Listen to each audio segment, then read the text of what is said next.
తోనో లేక రాతితోనో కడతాం కదా.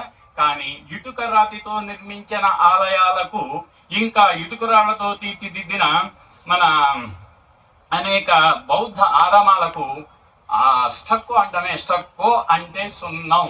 సున్నం అంటే తెలుసు కదా మనకి. సుధ అంటారు, సుధా శిల్పం అంటారు. స్టక్కో స్కల్ప్చర్ అంటే సుధ అంటే సున్నం అని అర్థం.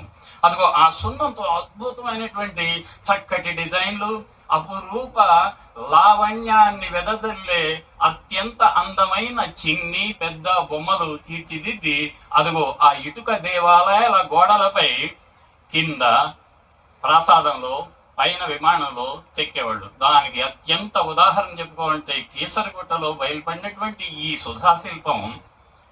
అలాగే మన గొల్లత్త గుడి జడ్చర్ల పక్కనే గంగాపురం ఉంటుంది. గంగాపురం పక్కనే గొల్లత్త గుడి అని ఉంటుంది. ఆ గుడిలో అక్కడ ఇప్పటికీ రోడ్డు పక్క కళ్ళకూరు వెళ్తుంటే ఎడం వైపున రా వచ్చి చూడండి అని ఆహ్వానించి ఒక అద్వితీయమైనటువంటి 1200 సంవత్సరాల నాటి ఇటుక రాయి ఇప్పటికీ నిలబడే అదుగో ethos and values of Telangana artisans come look at me, appreciate the artisans, appreciate the art of Telangana అని మెల్లగా మృదు మధురంగా మౌనంగా పిలుస్తోంది ఆ ఆలయం. ఆ ఆలయం దగ్గర జరిపిన తవ్వకాల్లో అనేక శిల్పాలు బయటకు వచ్చాయి.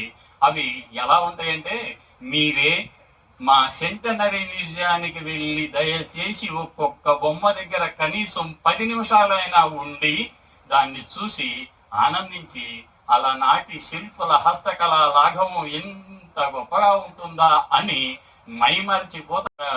బాబు గారు ఇంకా డాక్టర్ నాగరాజు గారు ఇద్దరు కలిపి రచించారు. ఇదిగో ఈ పుస్తకాన్ని మాత్రం నేను నాగరాజు గారు కలిపి అంటే అది హాయిగా ఉంటుంది కదా. ఏదైనా 2 రుచులు కలిస్తే సంగమం కదా, సంగమం హాయిగా ఉంటుంది.